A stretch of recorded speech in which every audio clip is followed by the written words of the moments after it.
आज हम लोग इंटरनेशनल पब्लिक रिलेशनशिप फेस्टिवल के ऊपर आए हैं। अक्सर हम लोगों के दिमाग में एक माइंडसेट हो गया है regarding public relationship as if it is an outside concept, या यूं कहें कि हर कॉन्सेप्ट को वेस्टर्न नजरिए से देखने का हमारे दिमाग के ऊपर एक पीआर एक्सरसाइज के कारण हमारे दिमागों में आ गया है। If we consider about the relationship in the normal context, PR is considered as public relationship for professional purpose. But we see in our life, we are having two type of relationship. One is a professional relationship that is for the public and professional purpose. Another is an emotional relationship that is your personal, family and others. इन दो के बारे में तो दुनिया भी देखती है, but there is also third type of relationship that is devotional relationship. जो सिर्फ आपको भारत में देखने को मिलती है। जैसे एग्जाम्पल के लिए देयर आर सर्टेन, अब इन तीनों में डिफरेंस क्या है? The professional relationship is strictly give and take, that I am dealing with you in a relationship till you are useful for me and I am useful for you. In emotional relationship there is no feeling of give and take, there is a feeling of first giving, then expecting something. If something that expected is not achieve तो मन दुखी होता है। जैसे माता पिता अपने बच्चों के लिए बहुत कुछ करते हैं, अपेक्षा नहीं करते, पर यदि वृद्धावस्था में बच्चे उसको रिवर्ट नहीं करते हैं तो मन दुखी होता है। बट डिवोशनल रिलेशनशिप एक स्टेप डिफरेंट जाता है। वहां सिर्फ डिवोशन की बात होती है, there is no expectation, and that's why the thing go in a totally different dimension. जिसे कहते हैं, तुलसीदास जी ने लिखा ना, धर्म न अर्थ न काम रुचि गति न चहो निर्वाण, जन्म जन्म रचि राम पद वह यह वरदान यान। आई डोंट एक्सपेक्ट एनीथिंग, न धर्म न अर्थ। अब आप कहेंगे कि ये थोड़ी फिलोसफिकल सी बात लगती है। ये फिलोसफिकल नहीं है। इन तीनों रिलेशनशिप को नेचर ने डिफाइन किया है। मैं एग्जाम्पल देना चाहता हूं। आप में से जितने लोगों ने भी केमिस्ट्री पढ़ा होगा 11th या 12th तक भी, तो जिन्होंने नहीं भी पढ़ा उनको ये तो पता है कि एटम होता है, एटम के अंदर एक न्यूक्लियस होता है और उसके चारों तरफ इलेक्ट्रॉन्स होते हैं। डिफरेंट डिफरेंट एटम्स के डिफरेंट डिफरेंट कॉम्बिनेशन से मॉलिक्यूल्स बनते हैं और उन मॉलिक्यूल के रिएक्शन से केमिकल्स बनते हैं और वहां से केमिस्ट्री की शुरुआत होती है।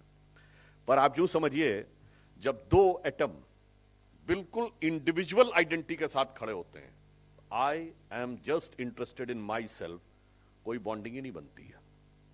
There is no bonding at all. There is no creation at all. Then comes a bond. Bond दो प्रकार के होते हैं, केमिकल बॉन्ड, एक कोवैलेंट बॉन्ड और एक इलेक्ट्रोवैलेंट बॉन्ड। कोवैलेंट ये होता है कि दो एटम्स के बीच में जो उनके आउटर ऑर्बिट के इलेक्ट्रॉन है उनकी शेयरिंग हो जाती है। जैसे ही शेयरिंग हुई, यानी यू शेयर सर्टेन इंटरेस्ट और यू शेयर सर्टेन वैल्यूज, थोड़ा थोड़ा सेक्रीफाइस दोनों को करना पड़ा ना, शेयर करना पड़ा, देन द बॉन्डिंग स्टार्ट्स।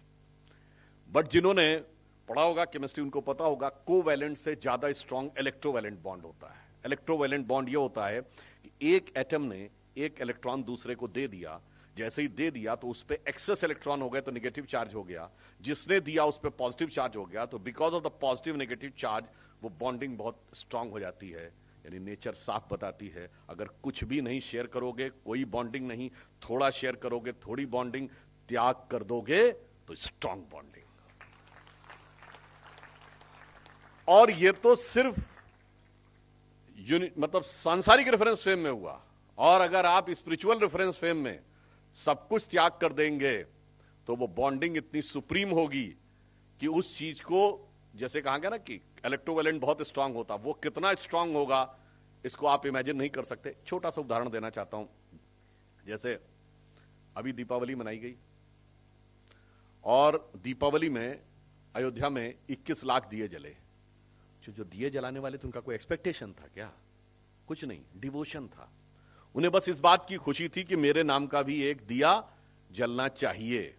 जैसे आप सबने वो कहानी सुनी होगी कि जब भगवान राम सेतु बना रहे थे तो एक गिलहरी की कहानी है ना, वो अपने पीठ के ऊपर रेत लेकर आती थी और वहां गिराती थी। उन्होंने कहा तुम्हारी इस रेत से क्या होगा? उन्होंने कहा रेत इशू नहीं है, इशू ये है कि राम के काम में मेरा कोई योगदान होगा या नहीं। इसलिए मैंने आपको एग्जाम्पल दिया। और ये देखिए, ये तीनों बातें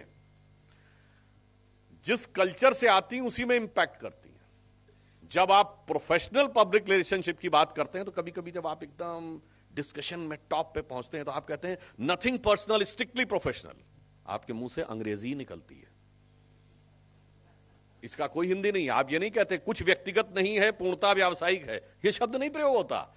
नथिंग पर्सनल, स्ट्रिक्टली प्रोफेशनल। मगर जब आप डिवोशनल पे आते हैं, मान लीजिए जैसे स्वामी जी बैठे हैं, ऐसे किसी व्यक्ति के पास आ जाए तो आप कहते हैं गुरु की कृपा हो जाए। तब आप ये नहीं कहते कि I want to get bestowed by the blessings of the your divine holiness, नहीं कहते। ये भाषाएं भी आपके मन के भाव को रिप्रेजेंट करती हैं।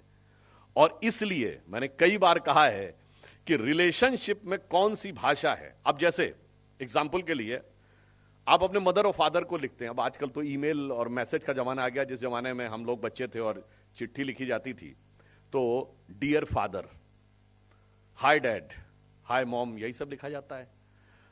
जबकि क्योंकि अंग्रेजी में जो रिस्पेक्टेड फादर लिखा जाने लगा वो भारतीय संस्करण है।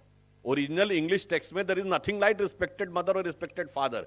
हमारे यहां फादर या मदर को डियर लिखना थोड़ा खराब माना जाता था, इसलिए रिस्पेक्टेड लिखना शुरू किया। Original English is dear father, dear mother, hi dad, hi mom. और हमारे यहां क्या लिखते हैं? पूज्य पिताजी या पूज्य माताजी, सादर चरण स्पर्श।